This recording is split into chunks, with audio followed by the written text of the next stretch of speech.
Stop. Before you keep scrolling, answer one question honestly. Do you actually know your English level? Not a guess. Not what your teacher told you 5 years ago. The real answer. By the end of this episode, you will know it A1, A2, B1, B2, C1, or C2, and you won't need a test, a teacher, or a single dollar. You'll only need your ears. Hello and welcome back to English Ignite Podcast. I'm Alex, and I'm really glad you're here. In today's episode, we're going to find your exact English level using 6 short stories, one for every level, from complete beginner to near native. And later, I'm going to give you a simple trick that tells you exactly what to study next, based on where you stop understanding. But first, let's start at the beginning. I will be speaking slowly and clearly, so you can follow me and repeat after me. Here's how this works. I'll read you 6 short stories. Story 1 is easy. Story 6 is very, very hard. You listen to each one. If it feels easy, you move to the next. The moment a story feels difficult, hard to follow, hard to understand, that's it. That's your level. Simple as that. You don't need grammar books for this. You don't need a certificate. You just need to listen honestly, without lying to yourself. And I know why this matters to you. Maybe you've studied for months, or even years, and you still don't know where you actually stand. Maybe you felt embarrassed guessing your own level on a job application or a school form. That confusion ends today. In the next few minutes, you'll have a clear, honest answer and a clear next step for what to study. Let me tell you something quickly, before we start. A few years ago, I did this exact exercise with a student of mine. He was convinced he was beginner level, because that's what he had always told himself. By story 4, he was still following perfectly. He was actually B2. One simple test changed how he saw himself completely. So don't assume anything. Just listen, honestly. Ready? Let's begin with level 1. A 1, beginner. At this level, English is short and clear. Small words. Simple ideas. Listen carefully. My name is Sarah. I am 25 years old. I live with my sister. We have a small cat. Her name is Luna. I love my cat very much. Our apartment is small, with 2 rooms, a bedroom and a kitchen. Every morning, I wake up at 7. I drink coffee. Then I go to work. I work in a bakery. It is near my home. I sell bread and cakes. My boss is friendly. At 6, I go home. I cook dinner. I watch TV. I sleep at 10. My life is simple, but I am happy. If that felt completely easy, no stress, no pausing, congratulations. You are at least A1. Now, a quick shadowing break, because I want you speaking, not just listening. Repeat after me. I live with my sister. Now you repeat. I work in a bakery. Now you repeat. My life is simple, but I am happy. Now you repeat. Good job. That's level 1 done. But we're just getting started. Level 2 adds real texture to the sentences, and that's where many learners get their first surprise. A 2, elementary. Here, sentences connect. You'll hear routines, opinions, small details. My name is Daniel. I live in a small flat near the city center. It's not big, but it's cozy, with a tiny balcony where I grow herbs. I work as a receptionist at a hotel nearby. I usually walk to work because it only takes 15 minutes, unless it's raining, then I take the bus. My colleagues are lovely, and we often chat during our breaks. On weekends, I meet my friends downtown. We get coffee, walk around the old streets, and sometimes watch a film together. If it's sunny, we just sit in the park for hours and talk about nothing important. If that was still easy, well done, your English is a 2 or higher. Notice something? The sentences got longer. The ideas connected with words like because and unless. That's the jump from A1 to A2 in a nutshell. Quick vocabulary check before we move on. The word cozy, it means small, warm, and comfortable. A cozy flat.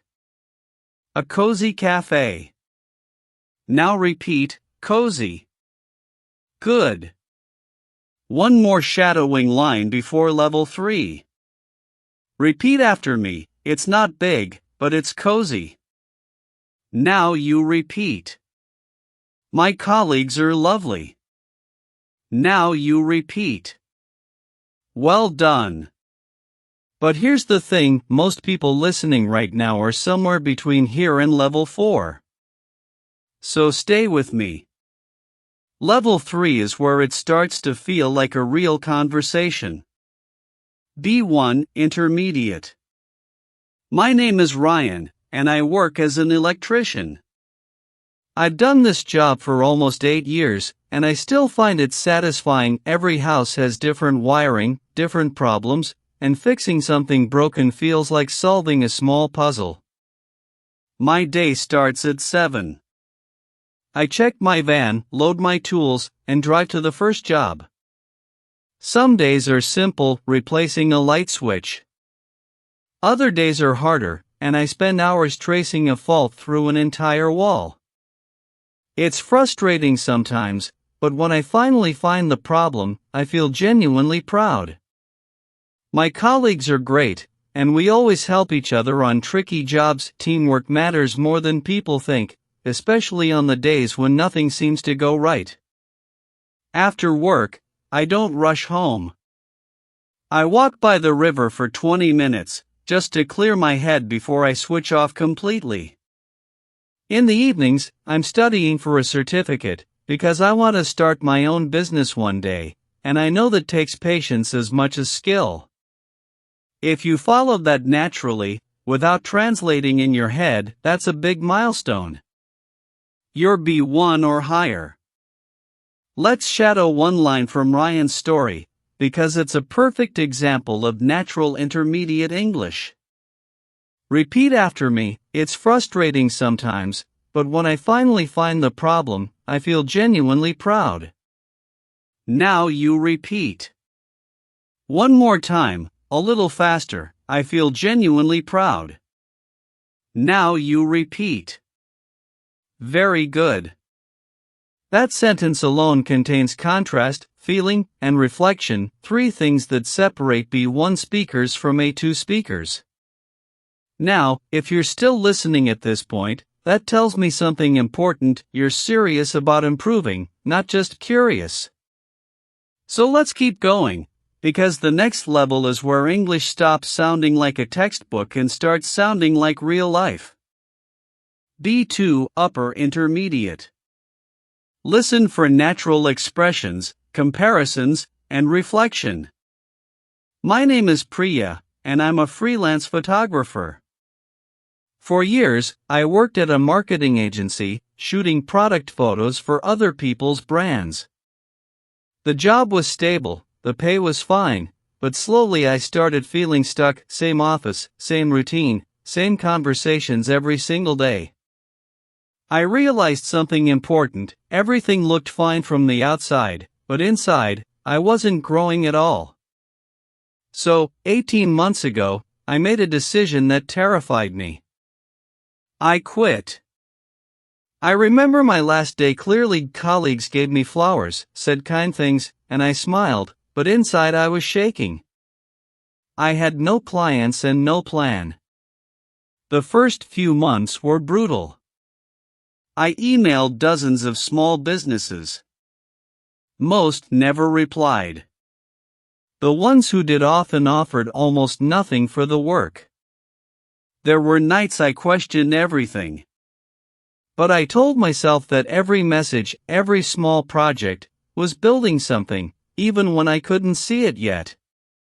Slowly, things shifted. My portfolio grew. Clients started recommending me to others. And one day, I realized I hadn't checked my old job listings in weeks. I was too busy with my own. Now my mornings start around 8. I make coffee, check messages, and plan my shoots for the day. Some weeks are hectic, back-to-back shoots and tight deadlines. Other weeks are quiet, and I use that time to learn new editing techniques or simply rest. My favorite part of this life isn't the money, it's the freedom to choose which projects excite me and which ones don't, and to say no without guilt when something doesn't feel right. If that felt clear and natural to you, brilliant, you're B2 or higher. Notice how the story wasn't just facts anymore. It had feeling. It had a turning point. That's what upper intermediate English sounds like, real emotion carried through connected ideas. Let's shadow one line before we go further, because this one carries real emotion, and emotion is hard to imitate in a second language.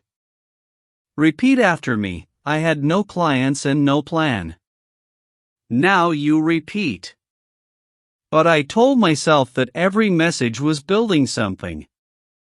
Now you repeat. Feel that shift in rhythm? That's what fear and hope sound like in English. Very good. We've covered 4 levels already. But stay with me, my friend, because what's coming next is the part most learners never even attempt, and it's exactly why you should keep listening until the end. Before we go further, let me say something directly to you.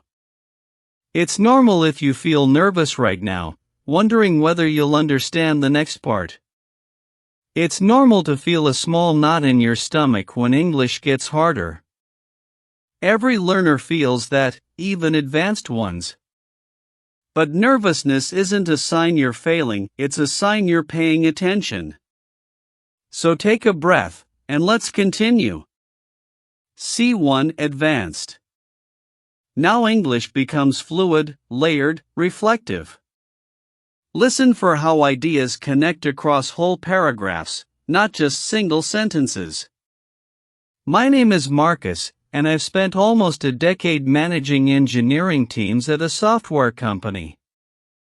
Over the years, I've come to understand something that surprised me early in my career: managing the technical work is rarely the hardest part.